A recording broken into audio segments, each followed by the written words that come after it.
Tengan todos ustedes muy buenas noches. Seguimos en nuestro camino de salud más vida.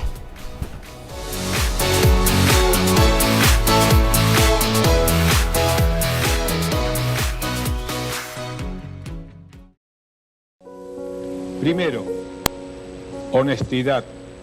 Segundo, trabajar con pasión, esfuerzo y sacrificio sin límites. Tercero, evitar ser influidos por conceptos dogmáticos o prejuicios propios o ajenos. Cuarto, las contribuciones tendrán valor si solo son el producto del libre albedrío, ejercido sin sometimientos ni límites. Quinto, no apartarse nunca de la ética al comprender que ella está implícitamente condicionada por la moral y por el respeto a la dignidad y a la condición humana del paciente y de sus familiares. Sexto, deberá comprender con humildad que es necesario trabajar en equipo. Sacrificará lo individual en beneficio de lo colectivo. La evolución científica así lo demuestra. El yo ha sido reemplazado por el nosotros hace ya bastante tiempo. Séptimo, hay que sacrificarlo todo en aras de la verdad y nada más que la verdad. Decir siempre en voz alta lo que se piensa por dentro. Nada puede sustentarse sobre la mentira. Octavo, si además del alivio del sufrimiento de nuestros semejantes, enriquecemos nuestros conocimientos, la satisfacción será doble. Noveno, el sujeto básico de nuestra tarea y por ende el único que gozará de privilegios será el paciente.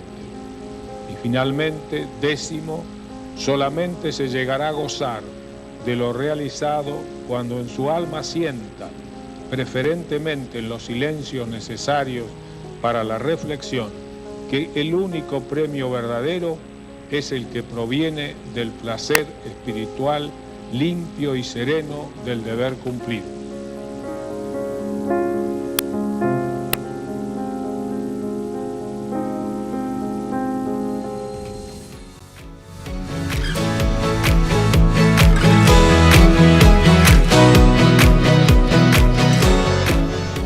En tiempo de estrés, hoy dialogamos con el cardiólogo Alberto Bernes, el cual nos explica el infarto miocardio agudo. Bueno, ante todo, muchas gracias a Teresita por esta invitación para hablar sobre lo que es la pasión del cardiólogo. El infarto agudo miocardio es la patología prevalente dentro de nuestra especialidad, porque es una causa muy frecuente y suele ser con alta mortalidad en algunos casos. Es un cuadro clínico que debe ser reconocido en lo posible por la gente y en la mayoría de los casos es atendido por médicos generalistas antes que especialistas, porque no existen en todos los hospitales médicos cardiólogos de guardia, solo en los hospitales de mayor complejidad, en las ciudades más grandes. En las pequeñas poblaciones como Pigüé, donde yo vivo, en general es el médico de guardia el que atiende el infarto agudo de miocardio, el que lo diagnostica inicialmente en la guardia y que luego consulta al médico, que en nuestro caso es el médico terapista, que es a donde después se interna en terapia intensiva al paciente con este cuadro. Y ya digo, en hospitales de mayor complejidad, en estos casos pasa a la unidad coronaria. ¿Qué incidencia tiene el infarto agudo miocardio? Fue una de nuestras preocupaciones durante muchos años, de tal manera que realizamos en la ciudad de Pigüé un estudio epidemiológico que se inició en 1991 y se extendió hasta el 2016, es decir, hicimos el seguimiento durante 25 años.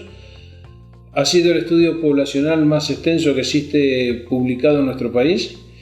Y este nos dio una casuística, es decir, una incidencia en su presentación de aproximadamente 10 casos, 1073 es el número exacto, de pacientes cada 10.000 habitantes año. Si esto a su vez lo extrapolamos al grupo etario que está entre los 30 y los 90 años, esto se incrementa a 18 casos cada 10.000 pacientes por año. Esa extrapolación se debe a que, por ejemplo, en el caso nuestro, solamente encontramos 2 pacientes menores de 30 años que tuvieron infarto agudo de miocardio. La mayor casuística se da en los varones entre los 40 y los 60 años, y en el caso de las mujeres la estadística se iguala por después de los 60 años, cuando ya han pasado varios años donde las hormonas sexuales femeninas protegían a la mujer, dejan de actuar, y entonces iguala la estadística en las mujeres que en los varones a edad avanzada. Entonces, el promedio de edad de esta patología, el pico del promedio se da alrededor de los 63 años, y si nosotros consideramos la estadística que conseguimos a nivel poblacional en Pigüé y lo extrapolamos a la población de la República Argentina en la actualidad, estaríamos con un total de 46.000 a 50.000 infartos por año.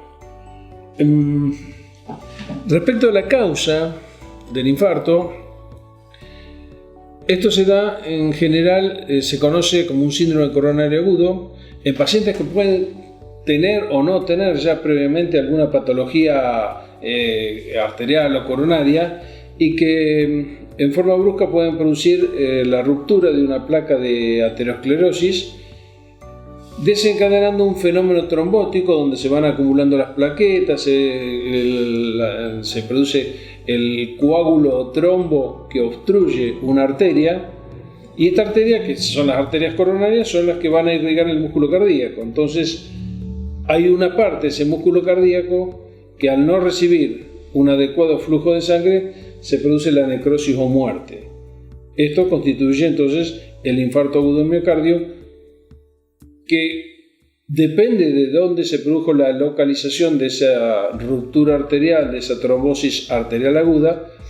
Va a depender de la localización del infarto, del tamaño del infarto, de la extensión del infarto y de la gravedad del mismo. Es decir, si se produce esto en la parte final de una arteria, posiblemente sea un infarto pequeño. En cambio, si se produce en alguna de las 3 arterias coronarias principales, en el sector proximal, en el origen de las mismas, posiblemente se produzca un infarto extenso. Y cuanto más extenso sea el infarto, va a producir un mayor monto de necrosis, y entonces, en muchos casos, con el tiempo esa secuela puede llevar a la insuficiencia cardíaca. Pero en el momento agudo de producirse el infarto, la obstrucción de la arteria, la muerte celular, lleva a una inestabilidad eléctrica, y esa inestabilidad eléctrica muchas veces desencadena una arritmia fatal que se llama fibrilación ventricular, y que puede originar una muerte súbita. Por eso estamos permanentemente, a nivel de todo país, todos los cardiólogos trabajando en la difusión de los factores de riesgo coronario, por un lado, para tratar de prevenir que se produzca un problema coronario, y en el conocimiento de las técnicas de RCP o resucitación cardiopulmonar, a fin de que la comunidad se transforme en la primer unidad coronaria y pueda ayudar a un paciente que sufre un evento de esta naturaleza haciendo resucitación cardiopulmonar, dando el tiempo necesario para que después llegue el servicio de emergencia para poder dar atención médica avanzada a este paciente.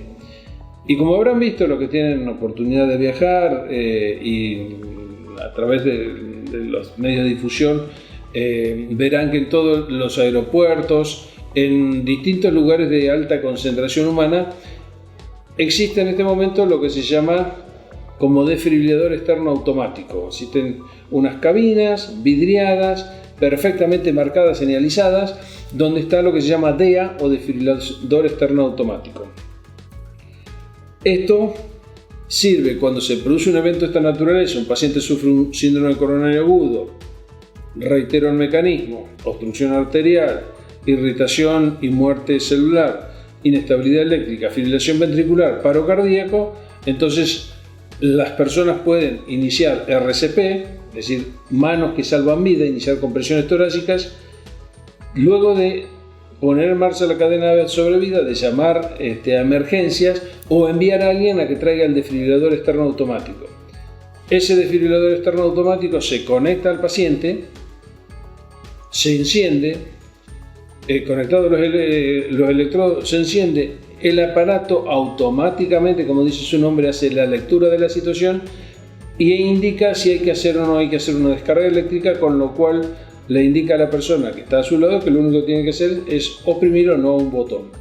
Si hay una descarga indicada, hay que oprimir el botón, el aparato se lo descarga y libera a la persona todo tipo de responsabilidad, porque en forma automática. Con esto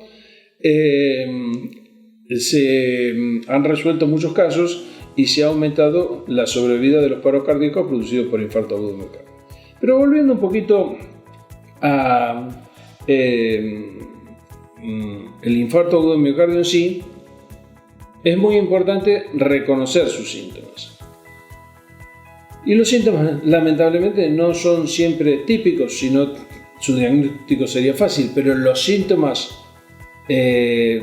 más reconocidos son un dolor opresivo en el centro del pecho, en la zona retroesternal, detrás de la zona de la corbata, muchas veces irradiado el brazo izquierdo, a veces irradiado el cuello, que se acompaña de una sensación de muerte inminente, se acompaña de sudoración, de náuseas en muchos casos, y ese tipo de dolor opresivo, como una pata de elefante que le pisa el pecho, debe, al ser la pauta de alarma para que tanto el paciente como a los familiares a quienes se lo refieran busquen ayuda médica y hagan la consulta pertinente.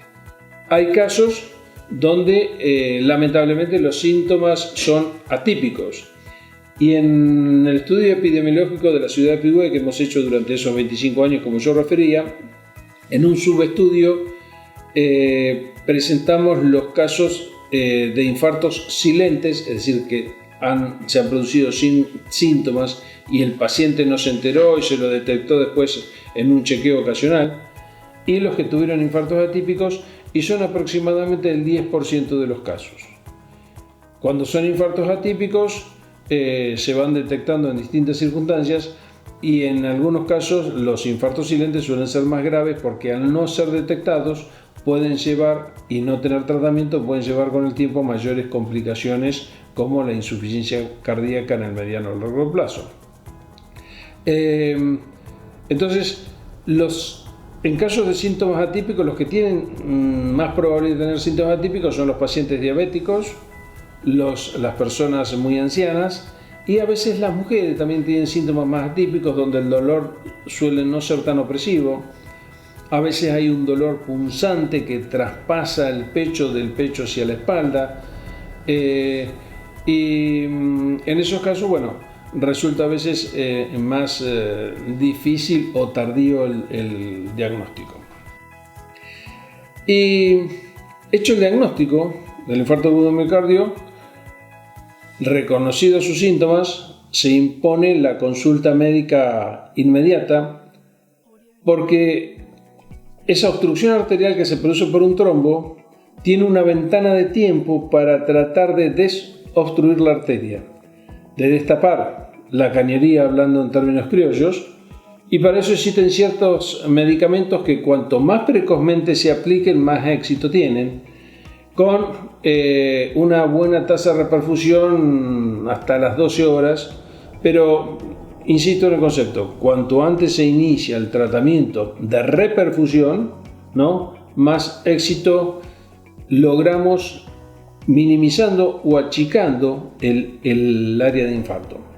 Existen dos drogas que se utilizan en la Argentina, que son la streptokinasa y el tPA, y en los centros, esto para los pueblos pequeños como la ciudad de Pigüé y los pueblos de esta zona, pero en los centros de mayor complejidad, en las grandes ciudades donde existen servicios de hemodinamia, se puede realizar un cateterismo, hacer el diagnóstico con la cineangiocoronariografía, ¿no?, detectar la zona de obstrucción y realizar en el mismo momento una angioplastía con stent que tiene una tasa de éxito mayor que es la reperfusión farmacológica con la streptokinasa o TPA, pero que bueno, lamentablemente en la Argentina no está disponible en todos los centros y en muchos casos la demora en el traslado hace que no sea el tratamiento ideal y entonces tengamos que utilizar un tratamiento de segundo nivel como sería la reperfusión farmacológica.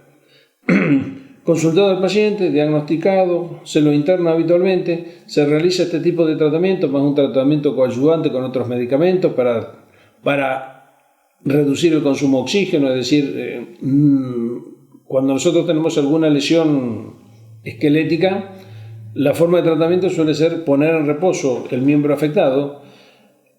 El corazón no lo podemos poner en reposo, pero lo que podemos hacer es tratar de disminuir su consumo de oxígeno, bajar la frecuencia cardíaca, controlar la tensión arterial,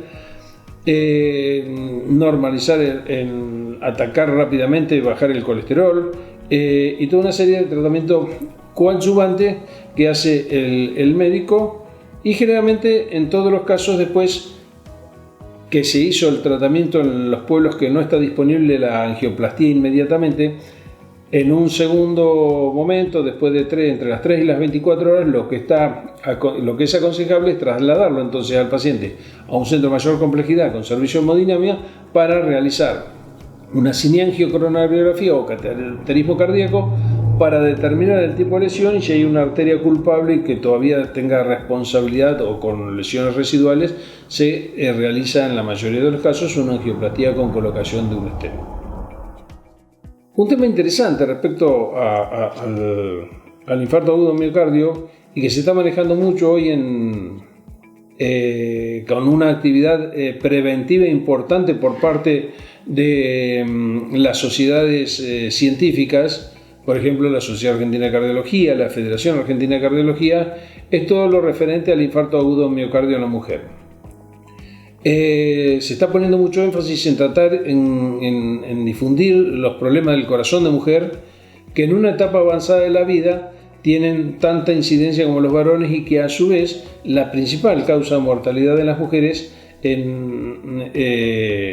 mayor edad son los problemas cardiovasculares. En general existe una alta concientización por parte de las mujeres de los problemas de cáncer de mama, problemas ginecológicos, que se realizan chequeos permanentemente, pero eso con el tiempo tienen que adicionarle los chequeos cardiológicos para prevenir los problemas cardiovasculares que, insistimos, en edades más avanzadas es la principal causa de muerte en las mujeres. Y hablando de prevención, entonces es importante recalcar que un corazón sano requiere hábitos saludables.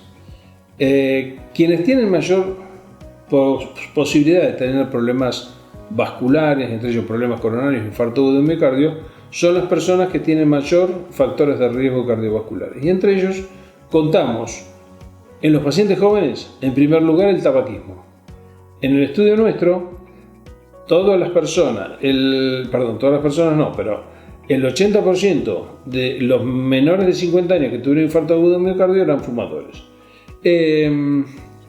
A mayor edad tiene mayor importancia el control de la presión arterial, que es la hipertensión arterial, es otro factor de riesgo cardiovascular que junto con el colesterol elevado, la dislipidemia, tabaquismo, hipertensión y dislipidemia son los 3 factores de riesgo más significativos para los problemas cardiovasculares.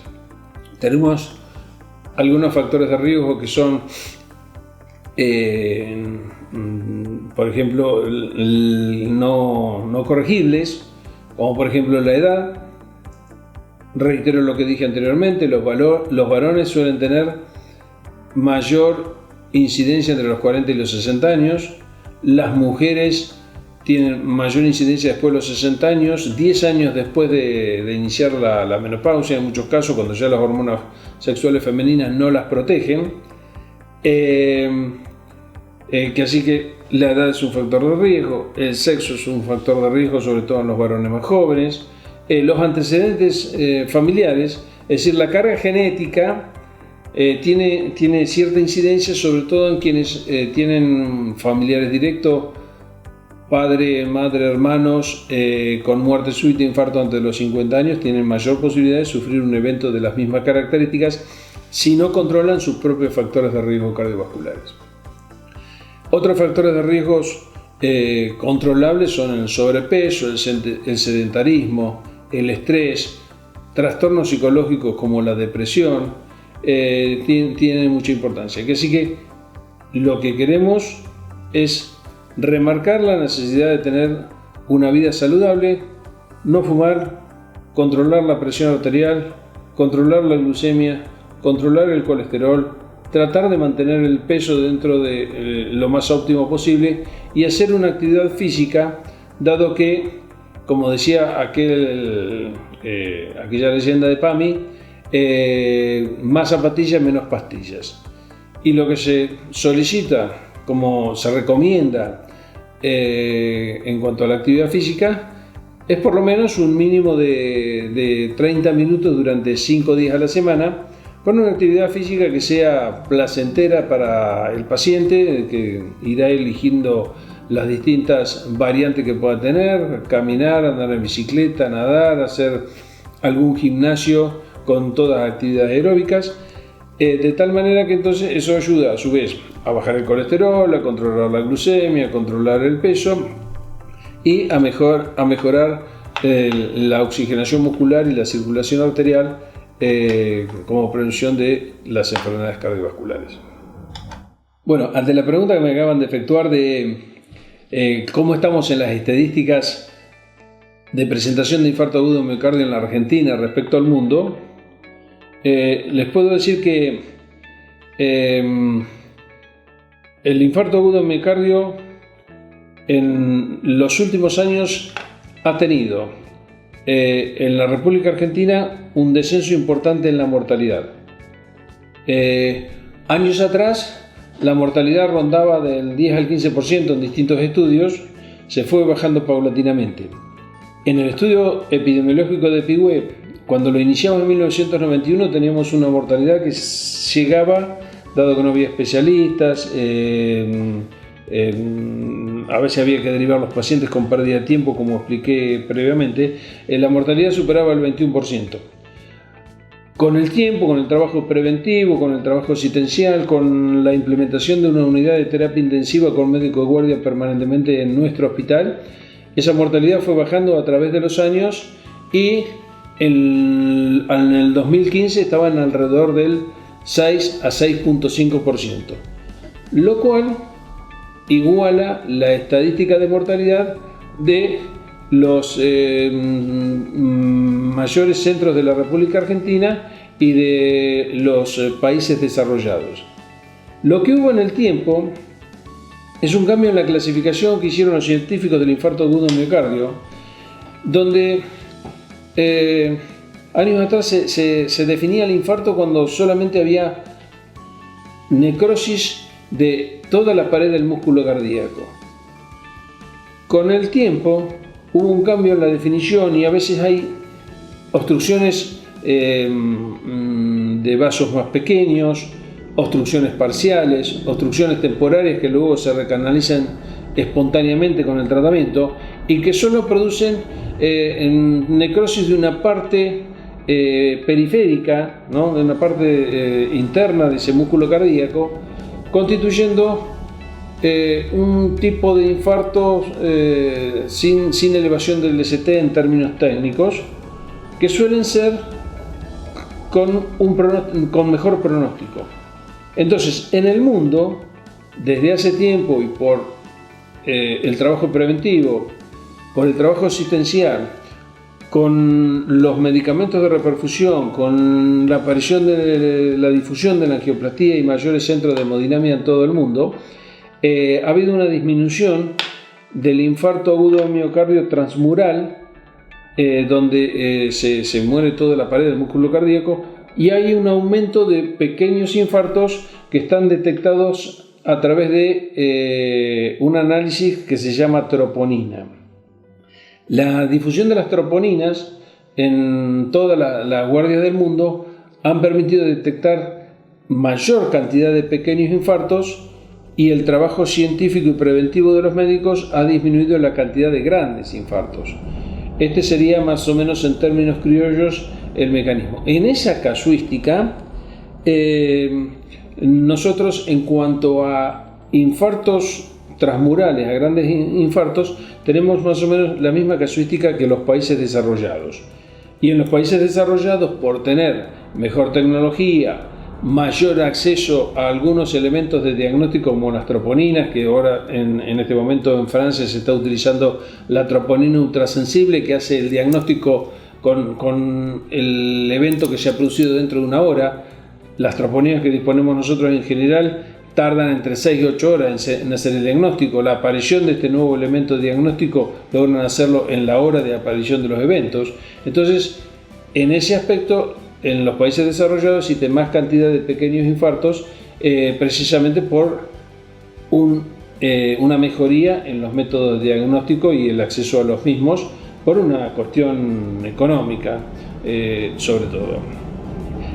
Así que la estadística es similar en muchos aspectos, y eso sirvió en el estudio que nosotros presentamos, sirvió para comparar. Hicimos la comparación con distintos lugares. Lo que también comparamos con lugares cercanos. En Suárez también había un estudio hospitalario de infarto cuya casuística nos dio, los resultados fueron muy similares a los nuestros. La duda que tenemos es si esto es extrapolable a toda la República Argentina o si los resultados son similares, porque son dos distritos contiguos con una idiosincrasia y una calidad de vida de su gente muy similar.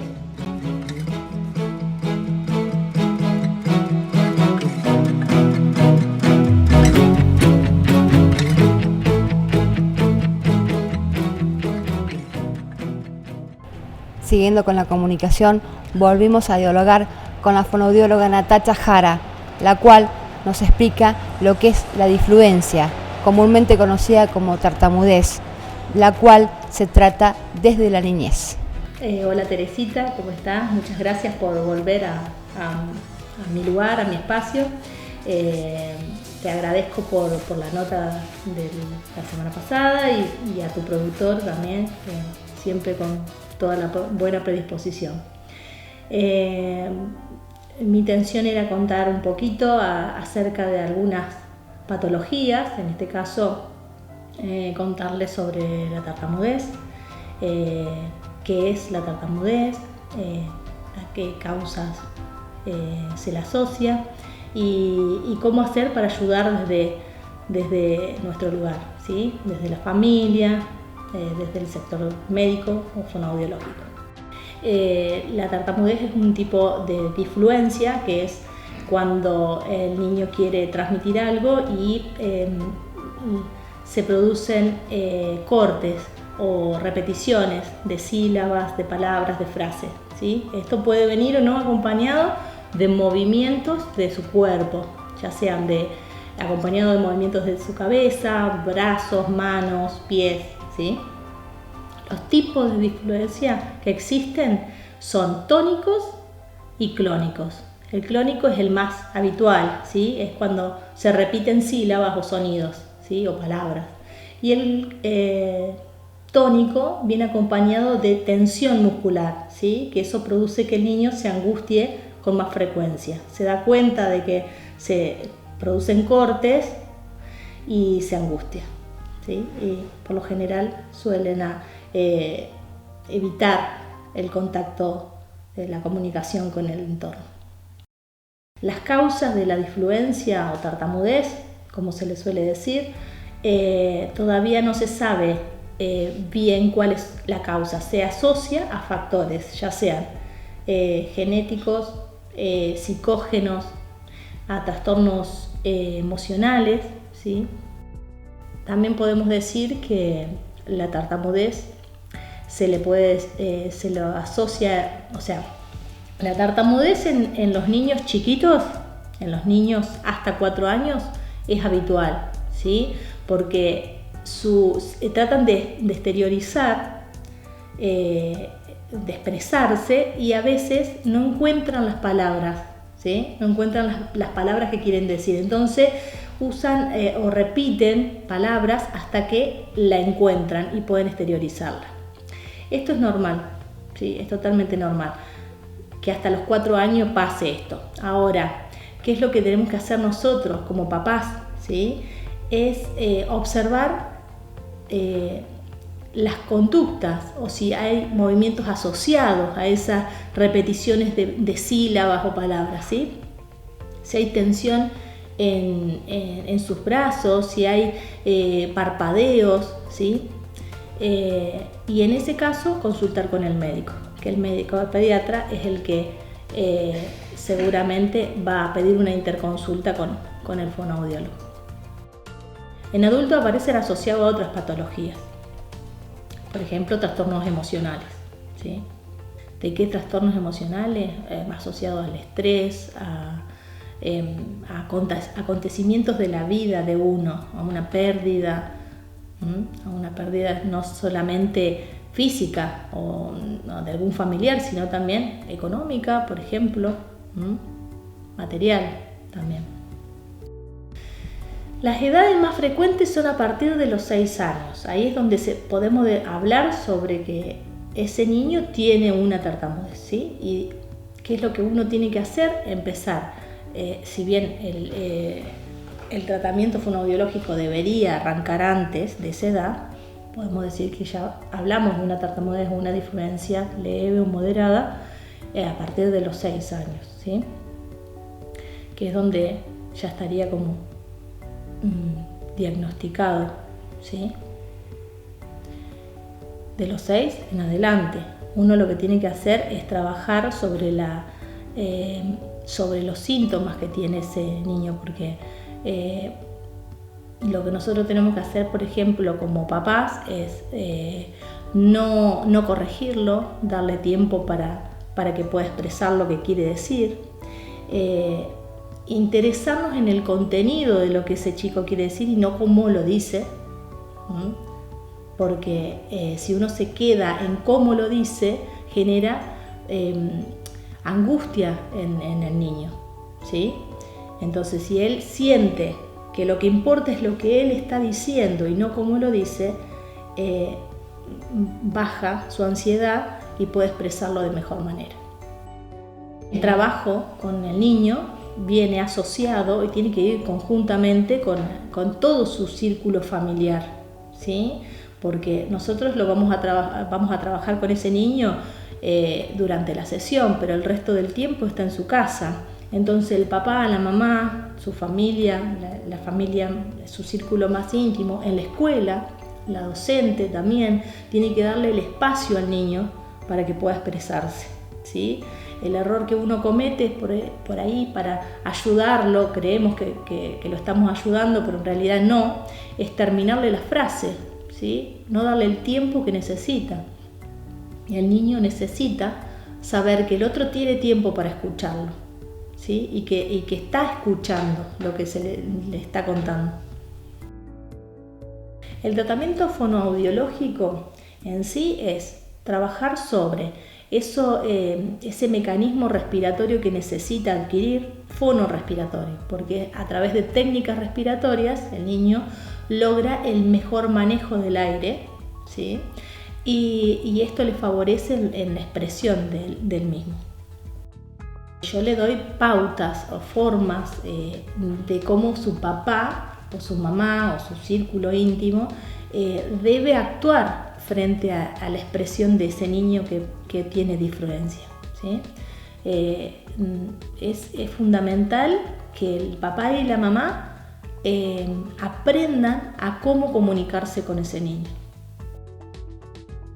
A nivel adulto es el mismo tratamiento que practicamos con los niños, ese con el adulto.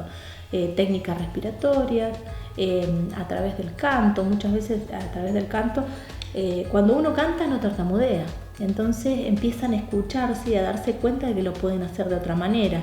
Control de sus emociones, yo siempre le digo que tienen que, cuando uno está ansioso, respirar profundamente, largar el aire, volverlo a tomar, y cuando estamos preparados para largar el sonido, lo largamos, ¿sí?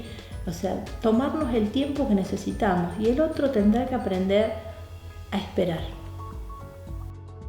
En pacientes con ACV, cuando hay afasia expresiva, es un síntoma, puede o no presentarse como síntoma una tartamudez, pero es en realidad asociado a no encuentro la palabra que quiero expresar, ¿sí? Bueno, esto sería como un resumen de lo que es tartamudez, ¿sí? Disfluencia, suena mejor, es menos chocante. Saber que es frecuente que los niños hasta los 4 años presenten estas disfluencias o por repetición, ¿sí? Ya sea de sonido, hasta que encuentran esa palabra, es normal. ¿Por qué? Porque están adquiriendo conocimiento, ¿sí? Y en ese adquirir necesitan poder encontrar en su cabecita qué es lo que quieren decir, ¿sí? Eso es normal. Ahora, ¿cuándo preocuparnos?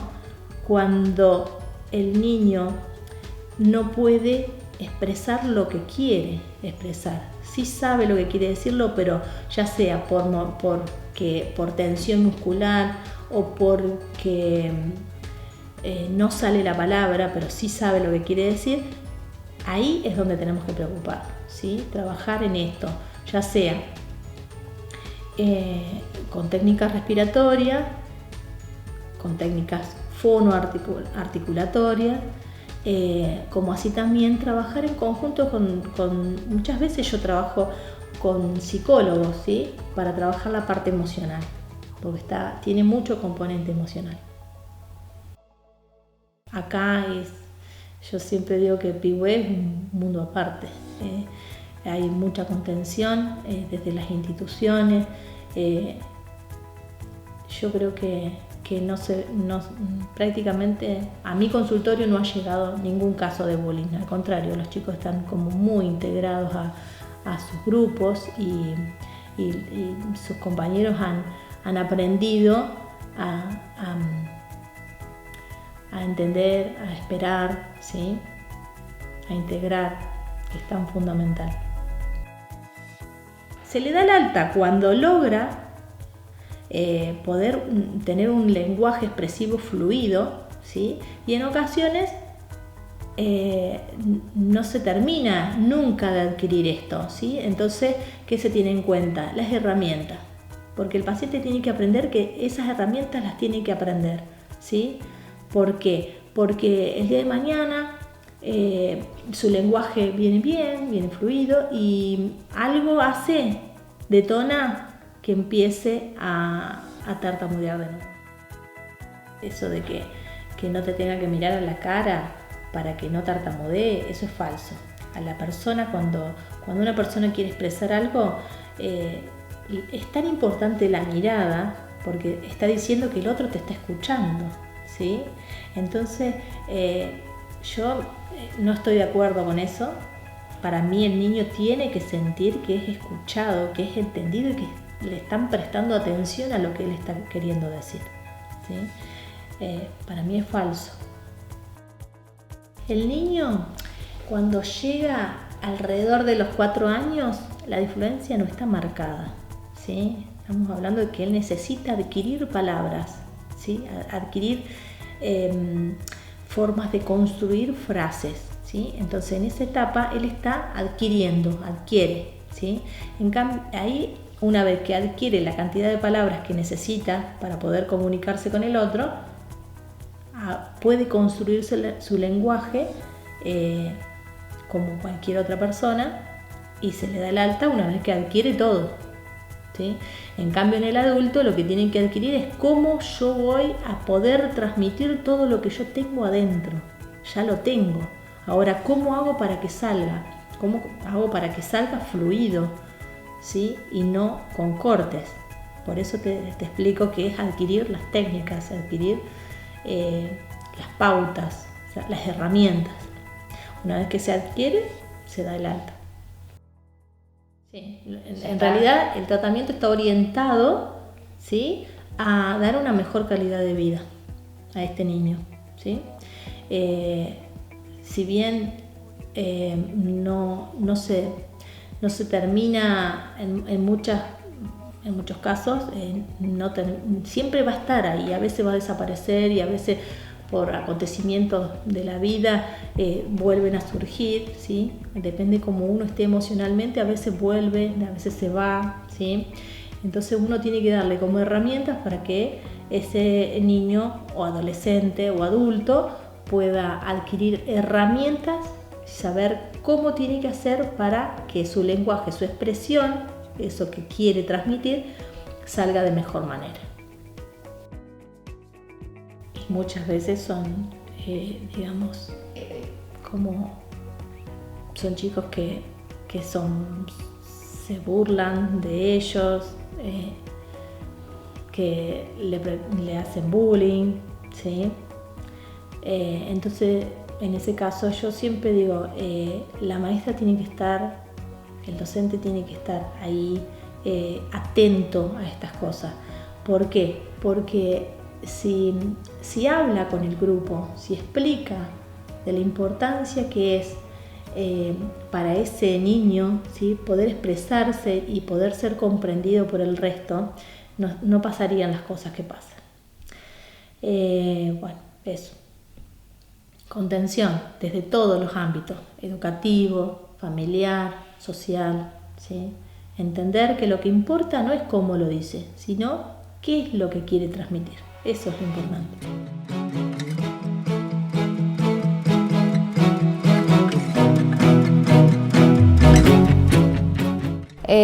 Dialogamos con Teresita Buzos, médica clínica dedicada a la atención primaria de la salud, la cual aborda al paciente tratándolo de integrar a la sociedad después de una enfermedad, en la relación médico-paciente de una forma humana.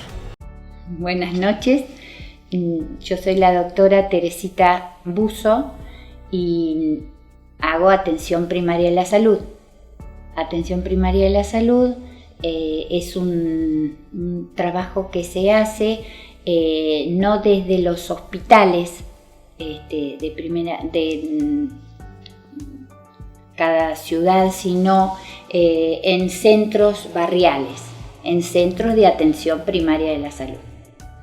Estoy recibida desde el 6 de octubre del 93, realmente como médica clínica, y bueno, siempre me gustó hacer, aparte de atender la enfermedad, hacer prevención y promoción de la salud.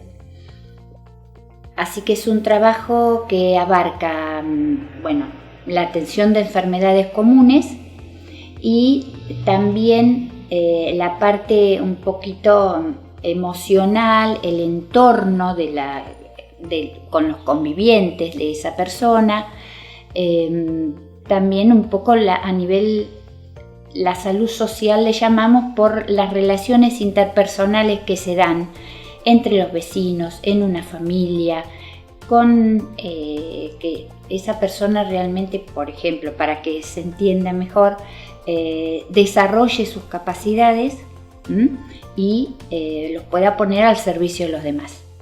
Entonces es una realmente que esté integrada socialmente, que no se sienta sola ni inútil, y bueno, entonces estimulamos a que trabajen, estudien, hagan un oficio, una labor, algo, que se integren en alguna comisión, en algún club, en alguna sociedad de fomento, partido político, sindicato, que puedan desarrollarse, expresarse y sentirse útiles. Así que bueno, abarca un poco más que lo que es atender la patología, las enfermedades comunes. Cuando ya no son tan comunes, por supuesto, derivamos a especialistas. Y en la cuestión emocional lo mismo, ¿no? podemos detectar, podemos ver un poquito de salud mental, pero justamente muy a grandes rasgos y derivando, si es necesario. Así que bueno, realmente trabajamos en los centros de salud de atención primaria que se llaman CAPS, por ahí así son conocidos los CAPS. Acá tenemos varios lugares y muchas veces hay más de un profesional, se trabaja en equipo. Hay CAPS donde hay médico clínico, pediatra, obstetra, ginecólogo, enfermera, asistente social, psicólogos, hasta, no sé, los CAPS grandes de nuestro país también hay antropólogos, hay sociólogos, hay farmacéuticos, todo con una visión comunitaria de la medicina, del trabajo en salud. Y es como un poquito más abarcativo. Por supuesto, también atendiendo a el medio ambiente, que se colabore con el medio ambiente, que haya conducta saludable con respecto al entorno. Entonces, bueno, también vamos a combatir eso. Hay varios centros o enfermeras trabajando con esa visión de detectar y de derivar y de atender, en todo caso, la patología o los controles de determinada enfermedad crónica, pero también detectar las necesidades, por ejemplo, de un barrio, ser referente como para transmitir a las autoridades o a los funcionarios que correspondan para responder a esa necesidad. Así que acá en Pigüé tenemos el barrio Murguía, el barrio Ducos, con un equipo de atención primaria que vienen de trabajar en un equipo que se llaman los equipos de médicos comunitarios, o ahora equipos comunitarios, cambió el nombre.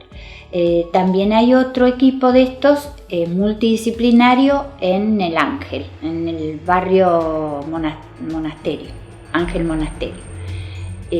Después tenemos una enfermera municipal con esta visión en el barrio de los Abuelos.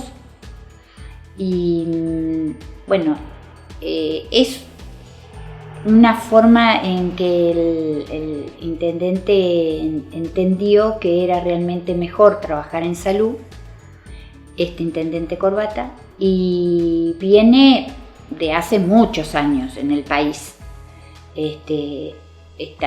Los CAPS, los centros de atención primaria, están desparramados por todo el país. Hay, no sé, 11.000, 12.000 personas, por ejemplo, en solamente los equipos comunitarios, estos, que es un programa del Ministerio de Salud de Nación.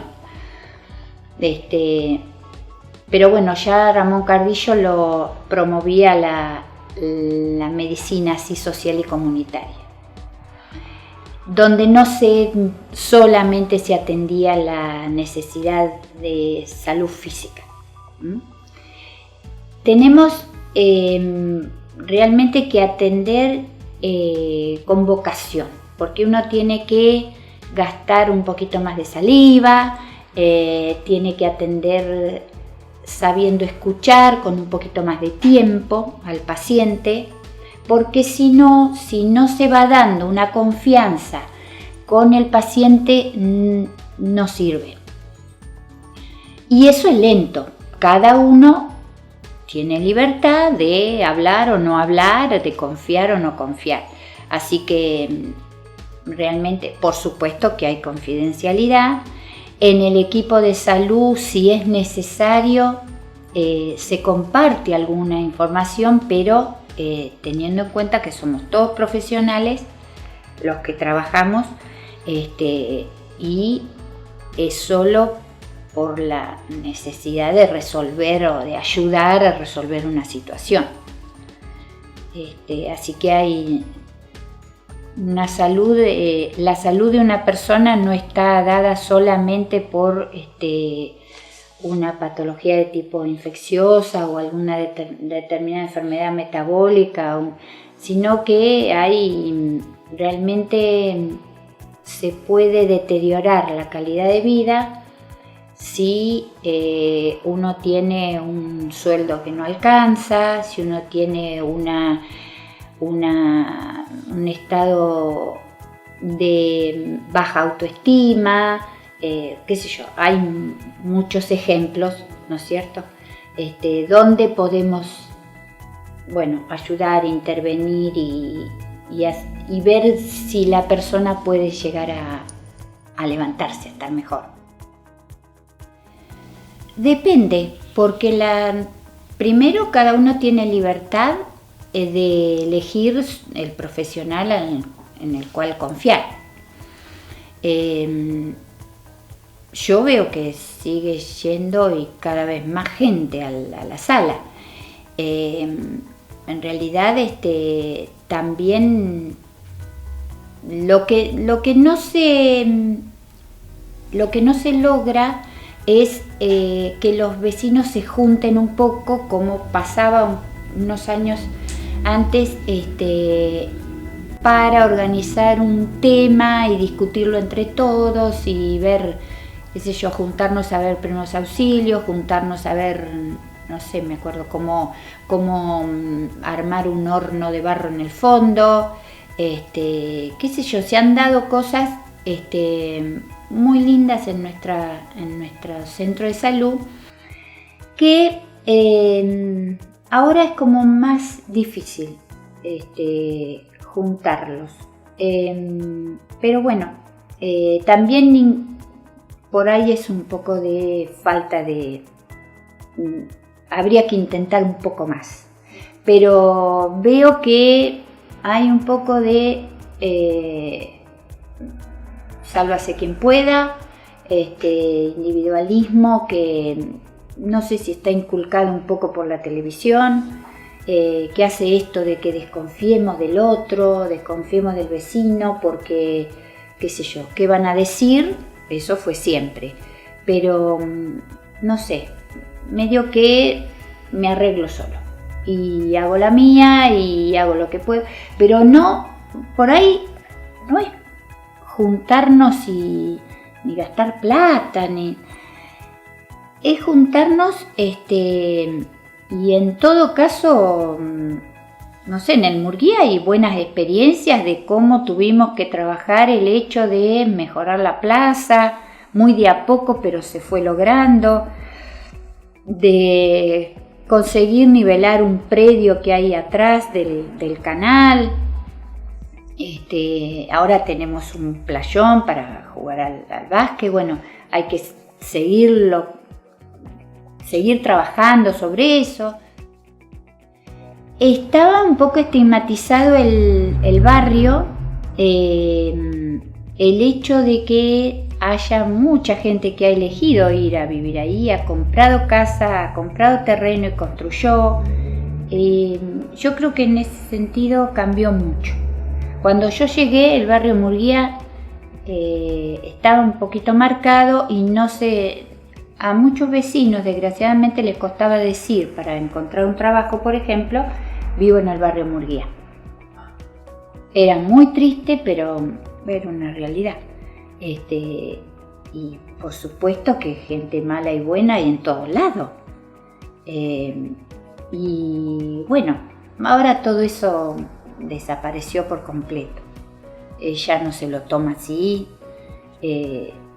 Creo que es un barrio hermoso por el hecho de que no solamente que hay muy buena gente, sino que tiene un paisaje que no lo tiene otro barrio, porque estamos mucho más cerca de la sierra y yo me siento bien y querida.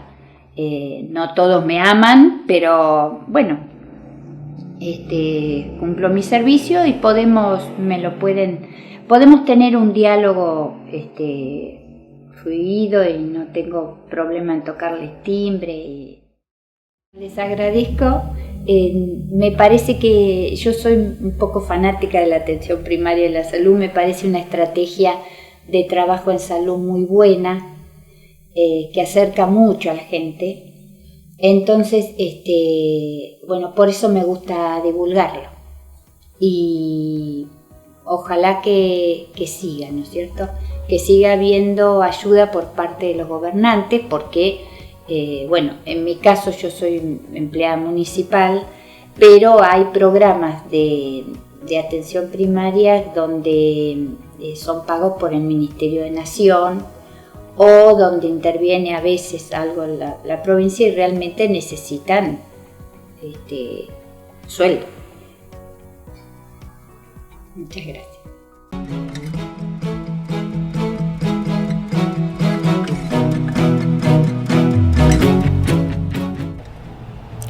Estamos entrando en un cambio estacional, el cual nos lleva a dialogar con el doctor Aldo Díaz y nos explica la intoxicación por monóxido de carbono. Soy el doctor Aldo Rubén Díaz, soy especialista en clínica médica. Mi matrícula profesional es 1162 del Colegio Médico de Bahía Blanca. Y bueno, hoy estoy aquí con ustedes para conversar un poco sobre la intoxicación con monóxido de carbono. La intoxicación con monóxido de carbono es una situación que ocurre generalmente en los meses de invierno, en donde más necesitamos calefaccionarnos y donde por lo general por el frío tratamos de tapar todas las entradas de aire, y cuando tenemos elementos que producen mala combustión dentro de nuestro domicilio.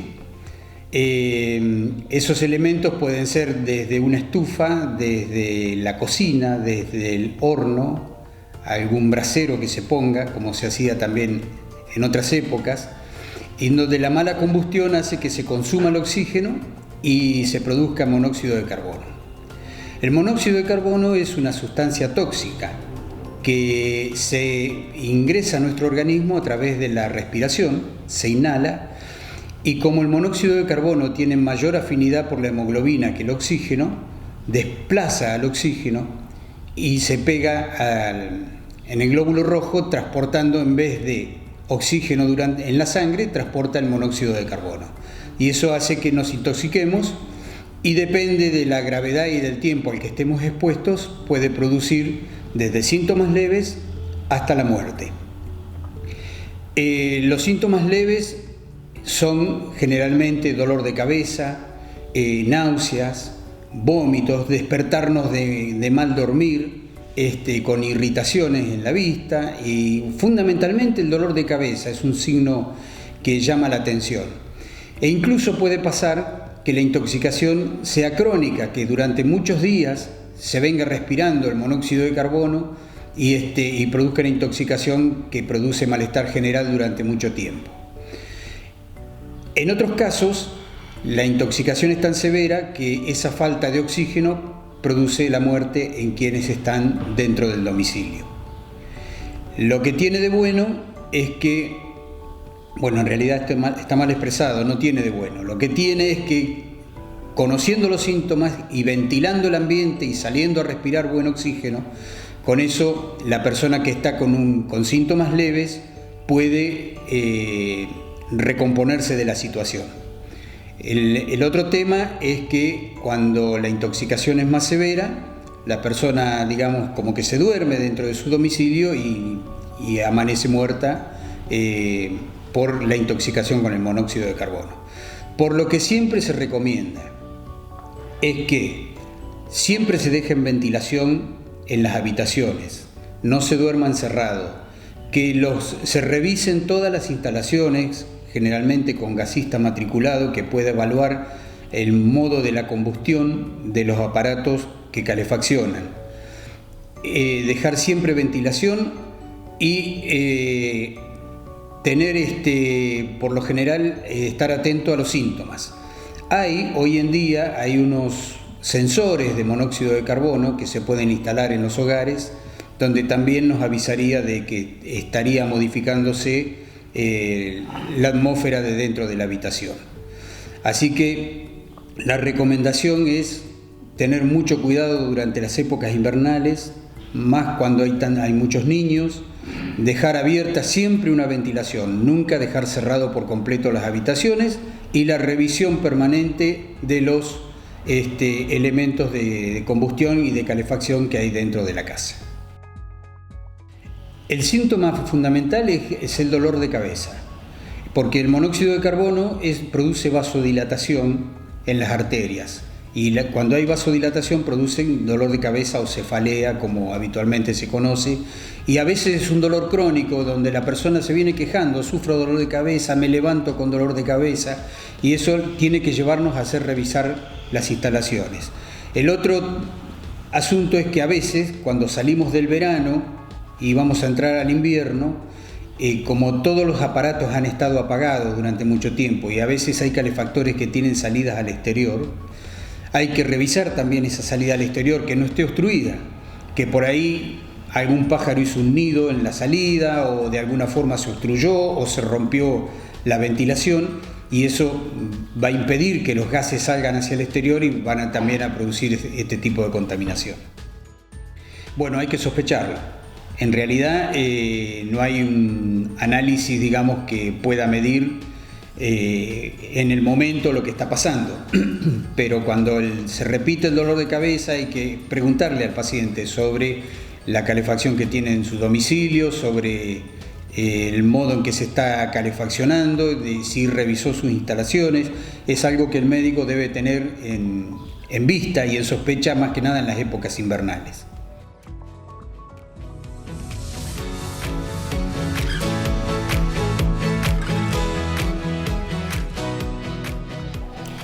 Les agradecemos por su grata compañía y los esperamos siempre por este canal. Tengan todos ustedes muy buenas noches.